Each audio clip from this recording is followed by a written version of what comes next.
हे खूप म्हणजे चिंताजनकच परिस्थिती आहे.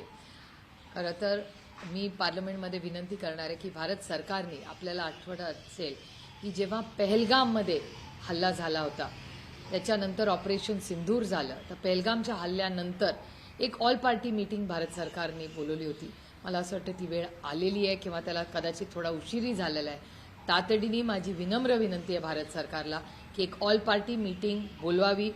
हा देशाचा प्रश्न आहे आणि फॉरेन पॉलिसीबद्दल सरकारचं स्टेटमेंट आलंच आहे, पण त्याच्यात तातडीने पार्लमेंटमध्ये ही चर्चा झाली पाहिजे आणि एक ऑल पार्टी मीटिंग तातडीने घेऊन ब्रीफिंग केलं पाहिजे पक्षांना. कारण आज जग अडचणीत आहे. म्हणजे एक छोटं उदाहरण, पण ते माझ्यासाठी खूप महत्त्वाचं आहे. मी तुम्हाला सांगते, ज्या भागातून मी लोकप्रतिनिधी म्हणून काम करते, बारामती लोकसभा मतदारसंघात अनेक इंडस्ट्रीज आहेत, शेतकऱ्यांचे प्रश्न आहेत, इंधनाचे प्रश्न आहेत. ही सगळी आव्हानं, मग अमोलदादाच्या चाकणची MIDC असेल किंवा बारामती, इंदापूर, दौंड सगळ्या MIDCs असतील, या सगळीकडे MIDCचे तुटवडा झाला आहे. अनेक ठिकाणी हॉटेल व्यवसाय म्हणून अनेक युवा युवतींनी नवीन प्रयोग केले, तिथे अडचणी येत आहेत. इंधनाबद्दल झाली आहे. आज तर बातमी आली, आमची शिकायला बाहेर जाणारी मुलं, त्यांच्या तिकिटामध्ये वाढ झालेली आहे. त्यामुळे हे सगळं क्रायसिस झालेलं आहे. अशा परिस्थितीमध्ये आता हे राजकारण करायची वेळ नाही. एक देशाच्या हितासाठी, नागरिकांसाठी जगाची परिस्थिती काय आणि देश म्हणून एकत्र म्हणून आपण काय करू शकतो याची चर्चा करणं अतिशय गरजेचं आहे. आणि त्याच्यामुळे भारत सरकारने तातडीने एक ऑल पार्टी मीटिंग ही बोलवली पाहिजे आणि त्याच्याबरोबर पार्लमेंटमध्ये ह्याच्यावर चर्चा झाली पाहिजे, ही आमची मागणी. आज जर बघितलं ताई, ज्या पद्धतीने केंद्र सरकारने दावा केला होता की कुठल्याही प्रकारचं पेट्रोलियम पदार्थाची तुटवडा जाणार नाही, सिलेंडरचा तुटवडा जाणार नाही, पण आज संपूर्ण भारतामध्ये चित्र निर्माण झालेलं आहे. अनेक ठिकाणी रांगा लागलेल्या आहे, व्यावसायिक गॅस मिळत नाहीये. पण हे येणारच होतं ना, हे होणारच होतं, हे आपल्या सगळ्यांनाच दिसत होतं. त्याच्यामुळे आम्ही वारंवार त्याचा फॉलोअप करतच आलोय. त्याच्यामुळे माझी भारत सरकारला विनंती आहे की जी काही यंत्रणा असेल आपली, सगळे आपले म्हणजे आणि विरोधी पक्षाची लोक आहेत ना, चांगले लोक आहेत, त्यांची मदत घ्या. ही माणुसकीची वेळ आहे, ऐक्याची वेळ आहे. ही आता राजकारण करायची वेळ नाही. राजकारण करायला पुढे खूप वेळ आहे आपल्याला, पण ही भारताच्या लोकांसाठी, भारतीय आणि नुसते भारतात राहणाऱ्या लोकांसाठीच नाही, आपली आणि कुठल्याही सरकारची, जे भारताच्या बाहेर राहतात, गल्फ कंट्रीजमध्ये करोडो लोक आपले राहतात, आपली मुलं आहेत शिकायला, नोकरीला गेलेली आहेत, आपले सिनियर सिटीजन्स आहेत, त्यांची सुरक्षितता ही आपली सगळ्यांची जबाबदारी. त्याच्यामुळे तातडीने भारत सरकारने ह्याच्यावर पावलं टाकली पाहिजे. 30 दिवसाची स्पेस अमेरिकाने दिली असं जेव्हा सांगितलं गेलं, नंतर काल ज्या प्रकाराने US प्रेस सेक्रेटरी आहेत कॅरोलिन, ते सांगतात की इंडियामध्ये गुड ऍक्टर्स आहेत आणि त्यांनी नक्कीच जे सरकार आहे इथे त्यांना कुठे ना कुठे डिरेक्ट केलंय. तुम्ही कसं हे करता? US डॉमिनेट करते का आपल्याला आणि USच्या इशाऱ्यावर आपण चालतो? नाही, ही भावना अनेक दिवस राहुलजी आपले लीडर ऑफ ऑपोजिशन आहेत तेही वारंवार बोलत आहेत. अनेक लेख किंवा मिनिस्ट्री ऑफ एक्सटर्नल अफेअर्स पॉलिसीवर काम करणारे जे लोक आहेत, किंवा आपलं जे ट्रेड डील होतं टॅरिफ्सबद्दल, आम्ही सातत्याने टॅरिफ्सबद्दल मागण्या करत होतो, त्याच्यात बदल होत होते, त्याच्यात स्पष्टता येत नव्हती सरकारकडून. त्याच्यामुळे फॉरेन पॉलिसी, त्याच्यानंतर कॉमर्स मंत्रालयाची पॉलिसी आणि आता हे नवीन आलेलं गॅसचं आव्हान आणि आपली एनर्जी सिक्युरिटी, ही खूप मोठी आव्हानं आज आपल्यासमोर आहेत. मी पुन्हा तेच म्हणते की ही तू मेमे आणि राजकारण करायची वेळ नाही. भारत सरकारने तातडीने या सगळ्या विषयांवर चर्चा करून मार्ग काढून, आज भारतीय माणूस अडचणीत आहे हे मान्यच करावं लागेल. आणि नुसतं भारतीय नागरिक आहे, मग आपली इंडस्ट्री आहे, आपले रेस्टॉरंट्स आहे, हळूहळू ते वाढतच जाणार. असं राहुल गांधी या संदर्भामध्ये या संदर्भात भाष्य केलं होतं, एनर्जी सिक्युरिटी संदर्भात बोललं देखील होतं. विरोधी पक्षांनी मांडलेले मुद्दे सरकार गांभीर्याने घेत नाही का, ते समोर येताना पाहायला मिळतं. नाही, राहुलजी जे गेले 15 दिवस, महिना म्हणतायत, ते सगळंच खरं होतंय ना. आणि हे पहिल्यांदा होत नाही. चायनाबद्दल ज्या गोष्टी झाल्या तुम्हाला आठवत असेल, मागच्या सेशनमध्ये तेच झालं. राहुलजी म्हणले तेच खरं झालं. हे पुन्हा आपल्या फॉरेन पॉलिसी आणि एनर्जी सिक्युरिटीबद्दल जे राहुलजी सातत्याने गेले महिना दीड महिना म्हणतात, पुन्हा तेच खरंच होतं. आणि आपण अनुभवतोय ना, भोगतोय सामान्य माणूस, हो, ह्याचं दुःख आहे.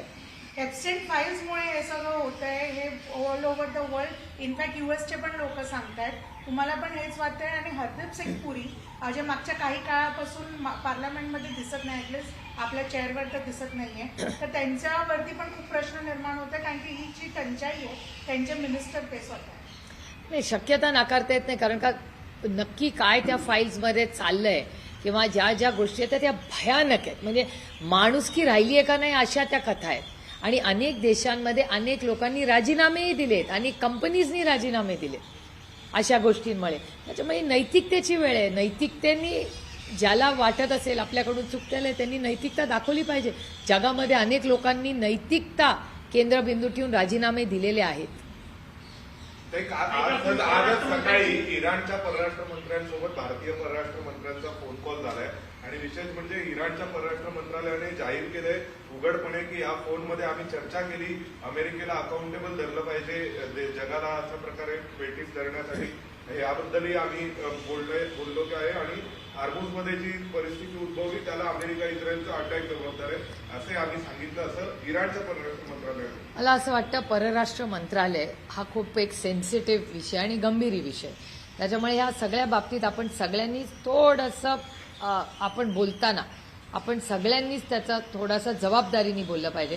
त्यामुळे जर ही जी चर्चा जी वर्तमानपत्रात आज आली आहे, मीही वाचली, तुमच्या चॅनलवरही मी पाहिली, मला असं वाटतं परराष्ट्र मंत्रालयाकडून जेव्हा स्टेटमेंट येईल त्याच्याबद्दल आम्ही मागणी करू की परराष्ट्र मंत्र्यांनी पार्लमेंटला आणि देशाला सांगितलं पाहिजे की नक्की चर्चा काय झाली. आणि भारत सरकार म्हणून मी वारंवार म्हणते की ह्या सगळ्या जागतिक परिस्थितीवर पार्लमेंट चालू आहे, चर्चा ही झालीच पाहिजे आणि ऑल पार्टी मीटिंग घ्यावी अशी आमची विनंती आहे सरकारला. बारामती असेल, चाकण असेल, इंदापूर असेल, काय माहिती तुमच्याकडे हातामध्ये आहे की किती मनुष्यबळ जो आहे तो तुटवडा अनेक कंपनीजकडून डेटा आम्ही हे जे SME स्मॉल आणि मीडियम सप्लायर्स आहेत सगळ्या मोठ्या कंपनीजचे, त्यांच्या अनेक गोष्टी तुमच्याही चॅनलवर दाखवत आहेत की तिथे अनेक फॅक्टरीज म्हणजे 50% चालल्या आहेत, काही 20%, काहींनी बंदही केल्या आहेत काही दिवसासाठी. त्यामुळे हा पुढच्या एक आठवडाभरात हा डेटा म्हणजे मी महाराष्ट्र सरकारलाही आज पत्र लिहिणार आहे की महाराष्ट्र सरकारने तातडीने याचा आढावा घेऊन त्याचा फॉलोअप केंद्र सरकारकडे केला पाहिजे. आम्ही 48 खासदार महाराष्ट्रातून येतो.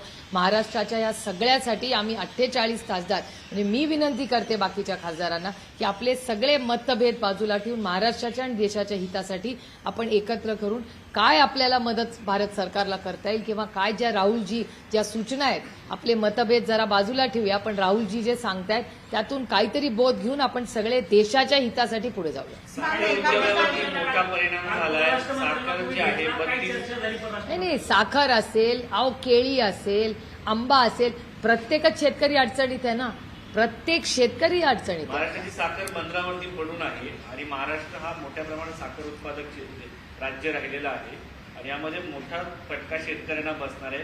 सहानुग्रह अनुदान देण्याची गरज आहे का?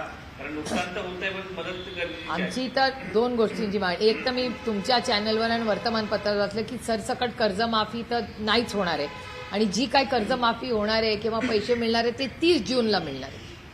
म्हणजे माणसाला भूक आज लागली आहे आणि जेवण तुम्ही 3 महिन्यांनी देणार. म्हणजे काय नक्की महाराष्ट्राच्या सरकारच्या मनात आहे मला प्रश्नच आहे. एकीकडे शेतकऱ्यांच्या आत्महत्या महाराष्ट्रात वाढत आहेत, दुसरीकडे हे ग्लोबल क्रायसिस चाललेलं आहे. म्हणून मी म्हणते की मला आता ह्याच्यात राजकारण आणायचं नाही. माझं म्हणणं आहे राजकारण बाजूला ठेवा, ऑल पार्टी मीटिंग आणि पार्लमेंटमध्ये तातडीने ह्याच्यावर चर्चा झाली पाहिजे. एका ठिकाणी मॅम वेस्ट एशियाची जी कॉन्फ्लिक्ट सुरू आहे, तणाव सुरू आहे, दुसऱ्या जागी टेक्सासमध्ये पहिल्यांदाच 50 वर्षात रिलायन्स इंडस्ट्रीजचं इन्व्हेस्टमेंट म्हणजेच तेल शुद्धीकरणचं इन्व्हेस्टमेंट प्रोजेक्ट स्वतः डोनाल्ड ट्रम्पने अनाऊन्स केलाय. तुम्ही याला कसं बघतात? नाही, अर्थातच एक भारतीय अमेरिकेत जाऊन एवढी मोठी इन्व्हेस्टमेंट करत असेल तर आपण त्याचं अभिमानाने स्वागतच केलं पाहिजे. म्हणजे ह्याचा अर्थ ग्लोबल प्लेयर्स. एक काळ असा होता की भारतात बाहेरचे लोक येऊन भारतात इन्व्हेस्टमेंट्स करायचे. आता आपले मोठे मोठे आपले जे आहेत इंडस्ट्रियल होम्स, त्या सगळे इंडस्ट्रियलिस्ट आज जगामध्ये अनेक देशांमध्ये जाऊन म्हणजे टाटाज असतील, अंबानीज असतील, बिर्लाज असतील, किती अशी कुटुंब आहेत ज्यांनी बाहेर जाऊन मोठे व्यवसाय उभे केलेले.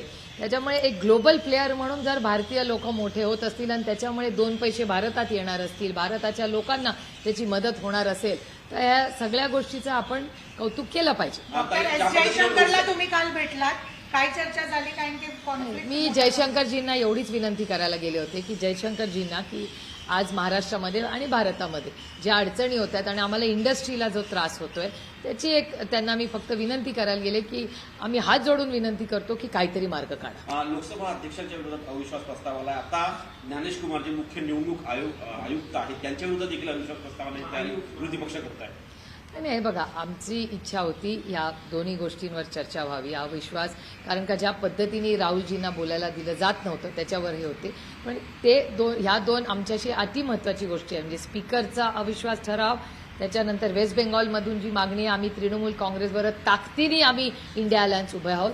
पण त्याचबरोबर तिसरी ही आमची मागणी आहे की आज जगात जी परिस्थिती झाली आहे त्याच्यावर सविस्तर चर्चा झाली. दिल्लीमध्ये आहेत ते भेटी गाठी येत आहेत. काल सोनिया गांधींना ही भेट राहुलजींची वेळ मागितली आहे. अजित पवारांच्या विमान अपघाताची चा मुद्दा जो आहे तो संसदेत उपस्थित करावा ही त्यांची प्रमुख मागणी. ह्या इंडिया अलायन्समधल्या सगळ्या मित्रपक्षांची ही चर्चा झालेली आहे आणि रोहित त्याचा स्वतः सगळीकडे फॉलोअप घेतोय आणि त्याच्यावर पार्लमेंटमध्ये चर्चा व्हावी ही मागणी आम्ही केलेली आहे. कालच मी खरं तर काँग्रेस पक्षाचे आणि शिवसेनेचे मनपूर्वक आभार मानते. कालच्याही भाषणामध्ये अरविंद सावंतजींनी आवर्जून याचा उल्लेख केला की अजित पवारांच्या ही जी केस आहे, दादाचा जो ॲक्सिडेंट झाला तो नेग्लिजन्स होता का काय होलं ह्याची पारदर्शक इन्क्वायरी झाली पाहिजे. ही मागणी पुन्हा एकदा उद्धवजी आणि अरविंद सावंतजी, संजय राऊत साहेब, अनिल देसाई साहेब, आदित्य ठाकरे, मी सगळ्यांचे मनपूर्वक आभार मानते की या सगळ्यांनी ही जी साथ आणि काँग्रेस पक्षाने खडगेजींनी एवढा वेळ दिला, सोनियाजींनी एवढा वेळ दिला, अखिलेश यादवांना भेटला, आज तो उमर अब्दुल्लांना भेटायला चालले. त्यामुळे ह्या सगळ्यांचे मी मनपूर्वक आभार मानते की आमच्या ह्या म्हणजे दादा हा माझा दादा तर मला होतानाही म्हणतात आहेच, होता आहे, पण त्याचबरोबर दादाला न्याय हा मिळालाच पाहिजे. आमच्या कुटुंबावर जी एवढं मोठं संकट आलं ते दुसऱ्या कुठल्याही कुटुंबावर येऊ नये. मैम, हिंदी में वेस्ट एशिया कॉन्फ्लिक्ट को लेकर आप किस तरह से ये देखिए? हमारी इतनी मांग है कि इस पे एक ऑल पार्टी, आपको याद होगा पहलगाम का अटैक जब हुआ था उसके बाद एक ऑल पार्टी मीटिंग हुई थी और उसके बाद ऑपरेशन सिंदूर हुआ था. मैं बड़ी विनम्रता से भारत सरकार को विनती करती हूँ कि दो चीज़ें करनी ज़रूरी है. एक ऑल पार्टी मीटिंग बुलाइए, हम सब बात करेंगे क्योंकि देश क्राइसिस में है, दुनिया क्राइसिस में है, और उसके साथ एक चीज़ भी होनी चाहिए कि पार्लियामेंट में इस पे विस्तार से चर्चा होनी चाहिए. No confidence motion Om Birla के अगेंस्ट तो चल ही रहा है. ज्ञानेश कुमार के को जी, लेकर- तृणमूल कांग्रेस की है मांग है और इंडिया अलायंस पूरी ताकत से तृणमूल कांग्रेस के साथ है इसमें. Thank you.